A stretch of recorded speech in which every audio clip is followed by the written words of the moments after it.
Hitman 2016, Hitman Pro, Hitman TM.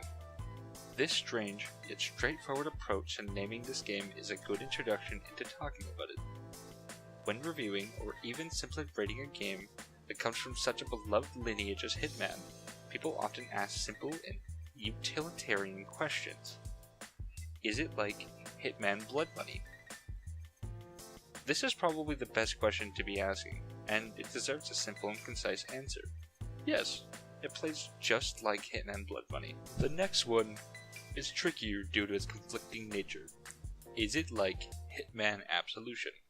Now, I have to say that I love the synthesizer that they used for the trailer for this game. It's so dramatically cheesy, but I'm going to put on something that's a little bit similar to that for this review. It's important to realize as a reviewer that this question isn't as simple as it seems. People aren't asking if it plays like Hitman Absolution. They're asking if it has that game's sort of narrative.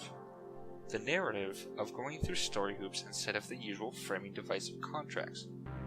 You see, there's a conflict going on behind the scenes here that we should talk about. Now, I'm going to ignore the games preceding Hitman Blood Money, as they follow the same sort of storytelling setup. You are a hired assassin and killer clone with a simple yet intricate backstory. Your only job is to kill targets for money, and sometimes to protect your shadowy handlers. The game innovates title to title, and there's nothing that really sticks out as being game-changing. The previous games tackled some of the more complex elements of the backstory, but for our purposes, these elements take a backseat during gameplay, just as they take a backseat in 47th Life. This is a huge reason why Absolution feels like a departure for the series, when it didn't really do anything game-changing. The gameplay is unchanged, but the framing of why you're doing it and how you end up there is completely different. In every other Hitman game, there are people who you are assigned to kill, and you, the player, are put in a sandbox with a bunch of different NPCs who act as general automatons. For all intents and purposes, you have control of when you want to throw a wrench into this machine of pre-scripted scenarios. This is the general idea of every Hitman game, excluding Hitman Go, of course. The difference between one or the other can be measured in increments of freedom. Hitman Blood Money gives you total freedom, allowing you to do anything that you want with the system, resulting in some relatively interesting quirks, such as this.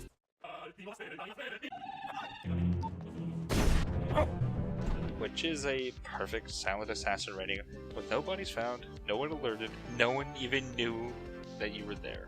This is, for my purposes, your introduction to the complex yet sort of interesting metagame of ratings. You see, you could just kill your targets with a fully automatic assault rifle, blasting away guards and civilians alike. Or you could play an interesting yet complex game choosing the stealthier yet riskier approach to take down your targets without anyone knowing you did so. Again, this is optional, yet crucial to take note of when attempting to review this game. Now, this recurring score system has a simple way of explaining itself in Blood Money, with a tally at the end telling you how well you did on each mission, signing a rank, rewarding, and on the hardest difficulties, punishing the player for not doing certain things, such as leaving witnesses, killing civilians, and even an expense for leaving behind your suit. Bloody expensive suit, that is. In Hitman Absolution, this rating system is retained, but the way it's conveyed is ultimately changed in favor of a more streamlined interface. The actions you take are measured in this system, awarding specific scores for more challenging tasks and cleaner kills. This system now informs the game and is clearly influencing your play, as opposed to simply slapping your wrist in the menus after the mission with arbitrary money punishments. Don't get me wrong, it's a good system in Hitman Blood Money, considering in the game that you had to save up your money in order to get certain upgrades, allowing you to be more effective in the field.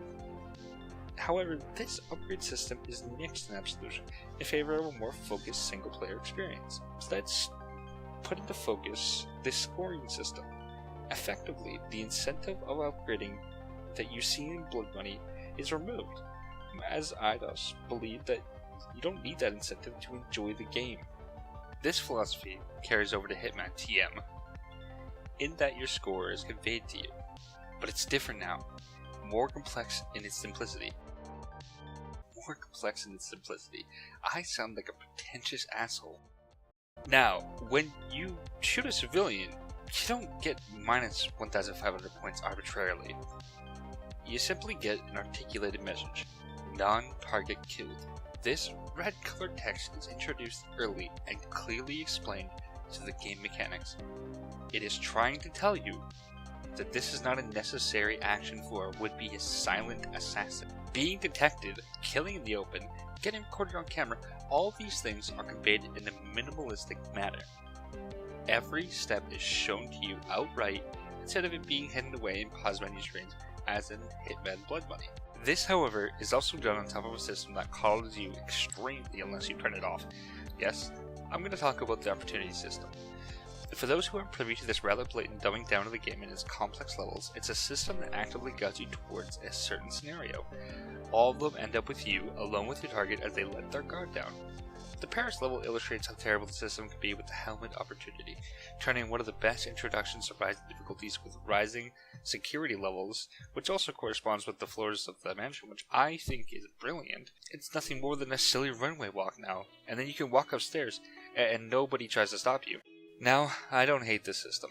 For those who are new to the series and its many counterparts, it can be a great way to convey the challenge that is in this game can be overcome if you properly do the mission. However, I'd recommend turning it off. Now, I would like to surmise this by talking about the challenges. If you don't know, Hitman TM features an assortment of challenges that can be tackled at any time, at your leisure. These also tie in with the feats and the vaguely described discoveries. They come to represent these little things that you can do within the level. You can try killing your target by poisoning them, or try starting as the chef in the kitchen, or even as simply try tossing a coin into the fountain, see what happens. All these vary in quality and difficulty, but they come together to form an extra layer on top of the standard fare of assassinry and deception. I'd heartily recommend this game to anyone who's a fan of the series, but what's more important is those who haven't tried this type of game before.